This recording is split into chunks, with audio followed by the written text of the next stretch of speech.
கிறிஸ்துவில் பிரியமானவர்களே, ஆண்டவராகிய இயேசு கிறிஸ்துவின் இனிய நாமத்தில் உங்களை சந்திப்பதில் பெரும் மகிழ்ச்சி அடைகின்றேன். நற்கருணை நமது வாழ்க்கையின் மையம். நற்கருணை ஒவ்வொரு கிறிஸ்தவர்களின் அடையாளம். நற்கருணை ஒவ்வொரு கிறிஸ்தவனுடைய வாழ்க்கை. நற்கருணை ஒவ்வொருவருக்கும் கொடுக்கப்பட்டிருக்கின்ற பாவ மன்னிப்பின் அடையாளம். நற்கருணை எவ்வளவு பலவீனங்களில் நாம் வாழ்ந்திருந்தாலும் நம்மை மீட்டெடுக்கக்கூடிய ஒரு அற்புதமான இறை பிரசன்னம். இந்த இறை பிரசன்னம் நமக்கு முன்பாக நற்கருணை பேழையில் நமக்காக வாழ்ந்து கொண்டிருக்கின்றார். அவரை ஆராதிக்க, அவரோடு உறவாட, அவரோடு பேச இந்த அற்புதமான வேளையில் கடந்து வந்திருக்கின்ற உங்கள் அனைவரையும் அற்புதரான அதிசயமானவர் உங்களை கரம் விரித்து அழைக்கின்றார். மத்தேயு 8வது அதிகாரம் 8வது இறை வார்த்தை. ஐயா, நீர் என் வீட்டிற்குள் அடியெடுத்து வைக்க நான் தகுதியற்றவன். ஆனால் ஒரு வார்த்தை மட்டும் சொல்லும், என் பையன் குணமடைவான். இப்படியாக மத்தேயு 8வது அதிகாரம் 8 நாம் வாசிக்கின்றோம். அன்பார்ந்தவர்களே, ஒவ்வொரு கிறிஸ்தவர்களும், கத்தோலிக்க கிறிஸ்தவர்கள் நற்கருணை பெறுவதற்கு முன்பாக நாம் சொல்லப்படுகின்ற இந்த வார்த்தை, இயேசுவே, நீர் என் இல்லத்தில் கடந்து வர நான் தகுதியற்றவன். ஆனால் ஒரு வார்த்தை மட்டும் சொல்லி அருளும், என் ஆன்மா குணமடையும்.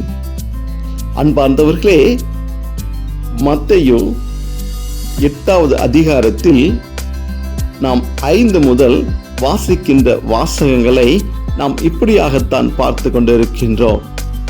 நூற்றுவ தலைவனுடைய மகன் முடக்குவாதத்தால் பாதிக்கப்பட்டு மிகுந்த வேதனையுடன் அவர் படுத்த படுக்கையில் இருக்கின்றார்.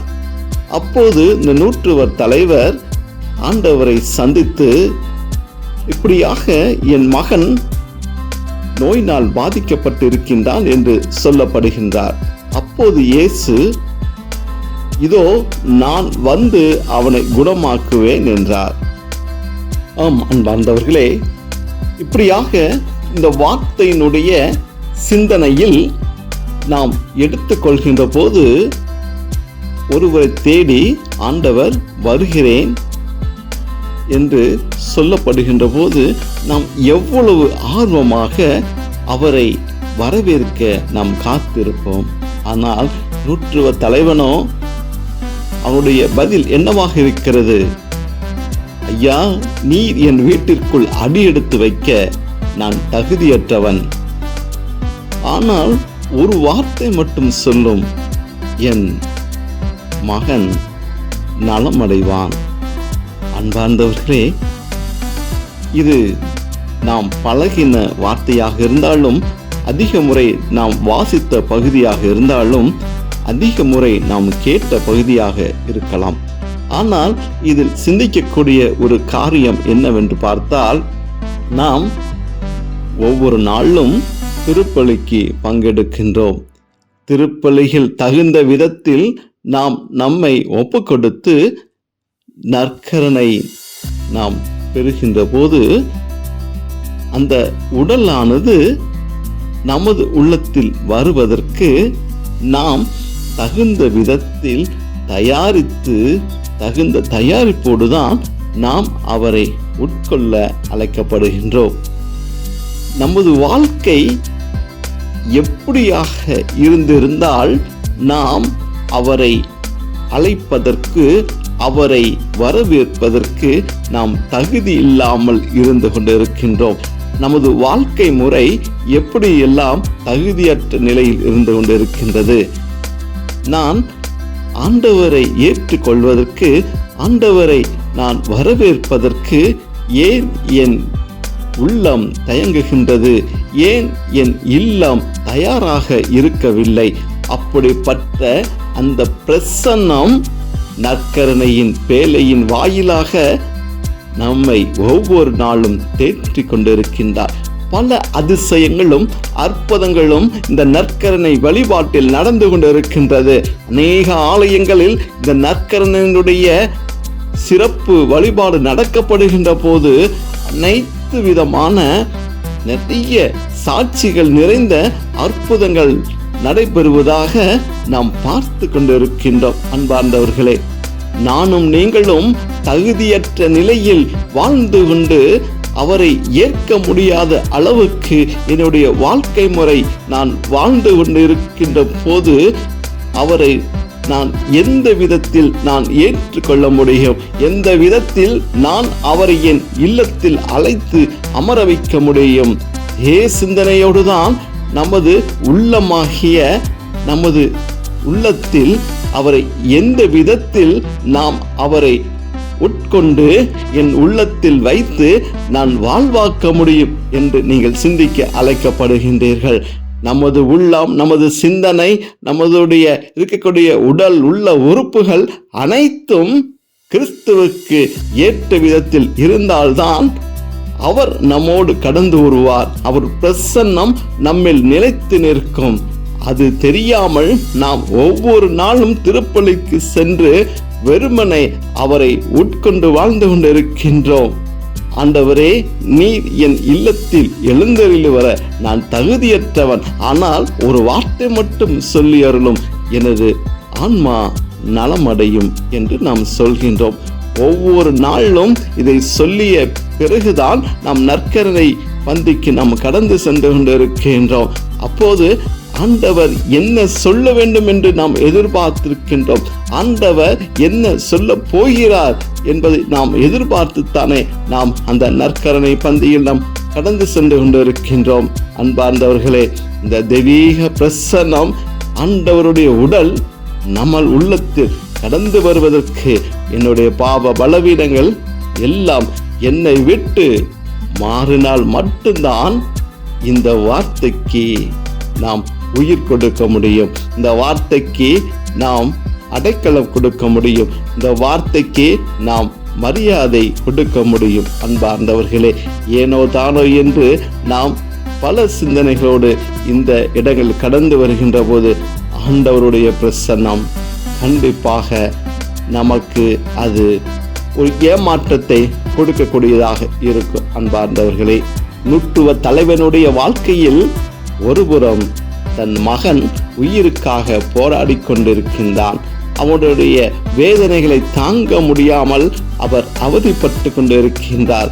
அந்த சூழ்நிலையில் இயேசு என் வீட்டிற்கு வர வேண்டும், இயேசு என் மகனை தொட்டு குணப்படுத்த வேண்டும் என்று சொல்லிதான் அனைத்து பெற்றோர்களுடைய ஏக்கமாக ஜெபமாக இருந்து கொண்டு இருந்திருக்கும்.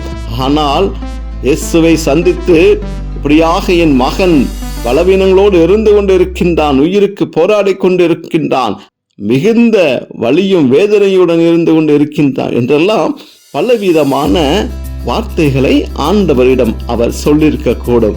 அதன் நிமித்தமாகத்தான் ஆண்டவர் நான் வந்து அவனை குணமாக்குவேன் என்றார். ஆனால் அந்த நூற்றுவ தலைவனுக்கு பயம் இருக்கின்றது, வேதனை இருக்கின்றது. ஐயோ, இயேசு என் வீட்டுக்குள் வரப்போகிறாரா? ஐயோ, அவர் எப்படி என் வீட்டிற்குள் வருவார்? அவர் என் வீட்டிற்கு வருவதற்கு என் வீடு தயார் நிலையில் இருக்கின்றதா? வீடை அலங்காரப்படுத்தி அல்ல, வீடுகளை சுத்தம் செய்து வர்ணங்கள் பூசி அவரை அழைப்பதற்கு அல்ல. ஆனால் நான் வாழ்கின்ற வீடு அது. நான் பேசின வார்த்தை, சிந்தித்த வார்த்தை, என்னுடைய எல்லா நிகழ்வுகளும் அந்த வீட்டில் தான் இருந்து கொண்டிருக்கின்றது. என் உடலும் உள்ளமும் அந்த வீட்டில் தான் இருந்து கொண்டிருக்கின்றது.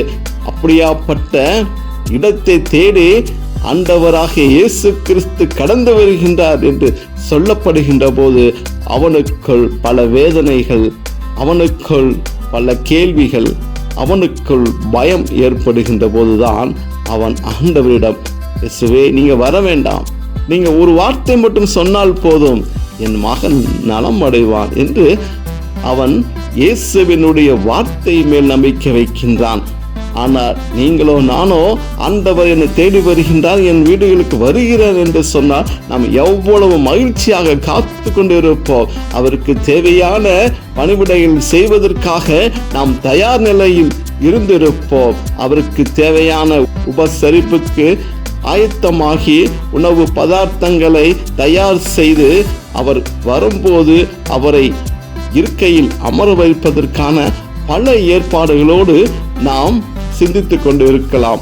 அதே போல தன் மகன் இன்று இயேசுவின் வருகையின் நிமித்தமாக இன்று அவன் குணமடைய போகிறான் என்றெல்லாம் சொல்லி நம்மளுடைய வாழ்க்கை அப்படியாக சிந்தனையோடு இருந்திருக்கும். ஆனால் நூற்று தலைவனுடைய சிந்தனை வேற மாதிரியாக இருந்து கொண்டிருக்கின்றது. ஏனென்றால் அவர் என் இல்லத்தில் கடந்து வருவதற்கு நான் யார்? நான் அதற்கு தகுந்த விதத்தில் நான் தயாரித்து என்னுடைய வாழ்க்கை முறை இருந்திருக்கின்றதா? கிறிஸ்துவுக்கு பிரியமில்லாத வாழ்க்கை நான் வாழ்ந்திருக்கின்றேனே என்றெல்லாம் பல கேள்விகளோடு பல சிந்தனைகளோடு அவர் இயேசு தன் வீட்டுக்கு வருவதை மறுக்கின்றார். ஏனென்றால் அவர் ஆண்டவராக இயேசு கிறிஸ்து என் வீடுகளுக்கு வந்தால் அது மிகவும் மகிழ்ச்சி தான். ஆனால் அதற்கு நான் தகுதியற்றவனாக இருந்து கொண்டிருக்கின்றேன். ஆனால் அவன் இயேசுவினுடைய வார்த்தை மேல் மிகவும் விசுவாசம் வைத்திருக்கின்றான். நீர் என் வீட்டிற்கு வர வேண்டிய அவசியம் இல்லை, ஆனால் நீர் எனக்கு ஒரு வார்த்தை மட்டும் சொல்லும், என் மகன் நலமடைவான் என்று நம்புகின்றார். அன்பார்ந்தவர்களே, உங்களுடைய வாழ்க்கையிலும் ஆண்டவரை ஏற்றுக்கொள்வதற்கு தயங்கிக் கொண்டிருக்கின்றீர்களா?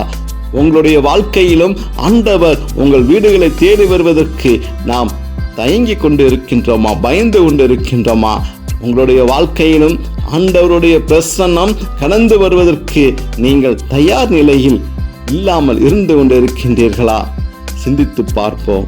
இப்படியாக இந்த வார்த்தைகளோடு இன்று நாம் ஜெபிக்க கடந்து செல்கின்ற போது கண்டிப்பாக உங்களோடு ஆண்டவர் இன்று வார்த்தையின் வழியாக பேச காத்து கொண்டு இருக்கின்றார்.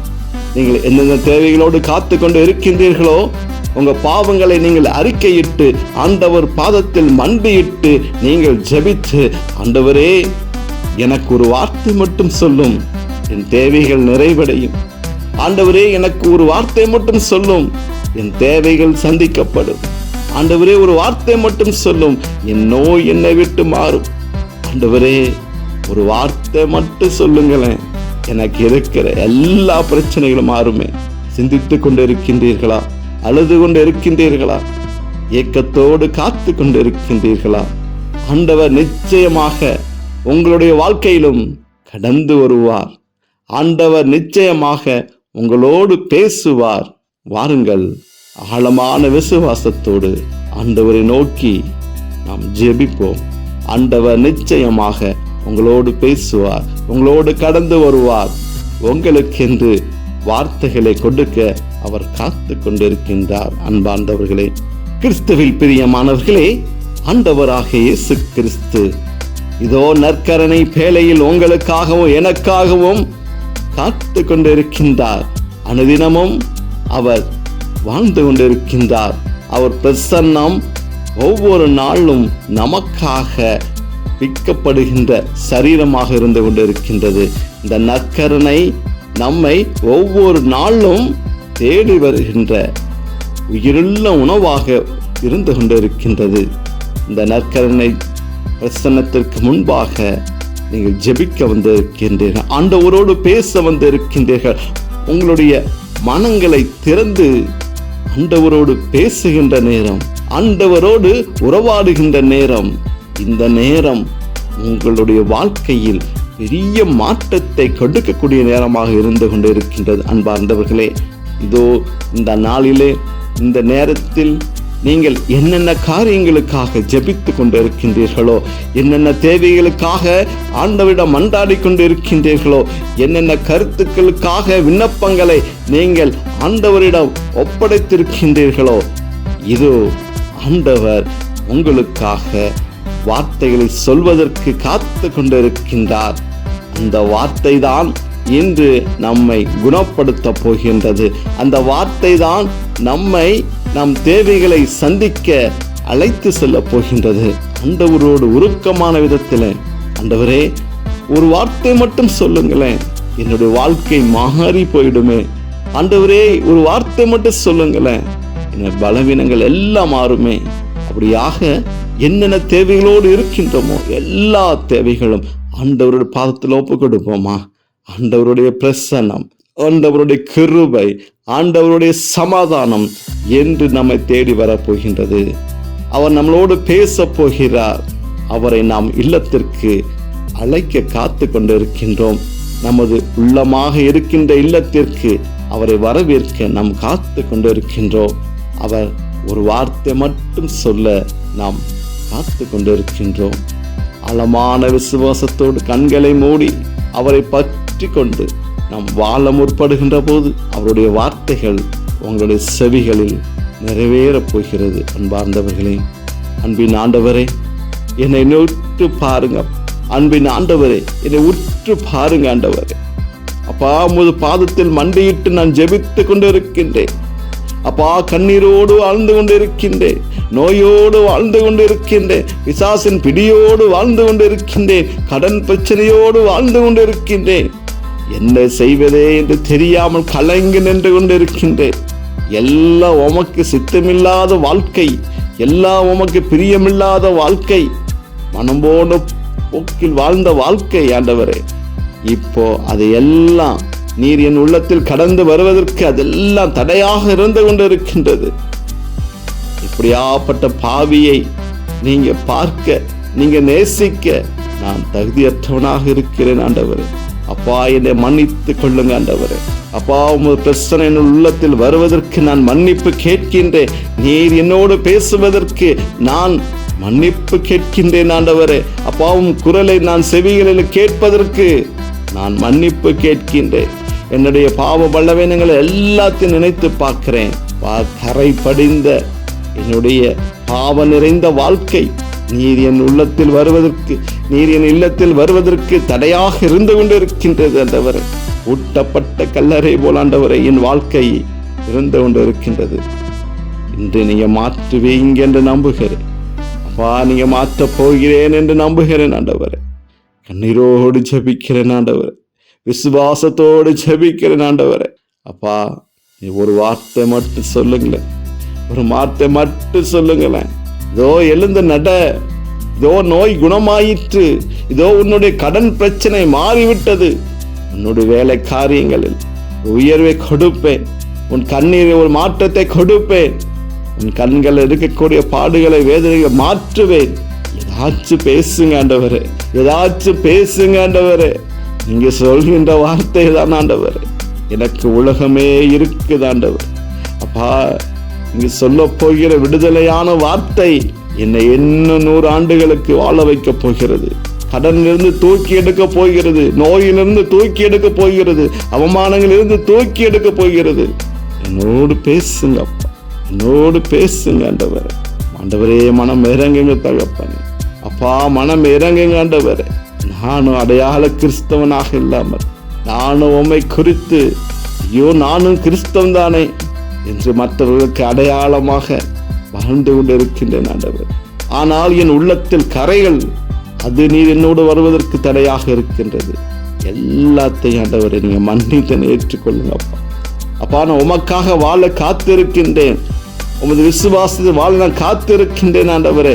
கடந்த நாள் நான் வாழ்ந்த வாழ்க்கை வேற, இன்றைய தினம் நீங்க சொல்ல போகிற வார்த்தையின் நிமித்தமாக என்னுடைய வாழ்க்கை பிரகாசமாக மாறப்போகிறது ஆண்டவரே, பிரகாசமாக வாழப்போகிறது. நான் உன்னை மன்னிக்கின்றேன் என்று சொல்லுங்கள் ஆண்டவரே, நான் மன்னித்து விட்டேன் என்று சொல்லுங்க ஆண்டவரே. உன்னுடைய பாடுகள் மாறுகிறது, உன் வேதனைகள் மாறுகிறது. சொல்லுங்க அப்பா, சொல்லுங்க ஆண்டவர். அப்பா, ஓட முடியல ஆண்டவர், அப்பா ஓட முடியல, பயந்து பயந்து ஓடிக்கொண்டே இருக்கின்றேன், தேடி தேடி பார்த்து கொண்டே இருக்கின்றேன். எதையுமே பார்க்க முடியலையே, எதையுமே கண்டடைய முடியவில்லையே. எல்லாம் எட்டாத கனியாகத்தான் இருந்து கொண்டு இருக்கின்றது. என் வாழ்க்கையை எம்மட்டுமாக அப்படியாகத்தான் இருந்து கொண்டு இருக்கின்றது ஆண்டவரே.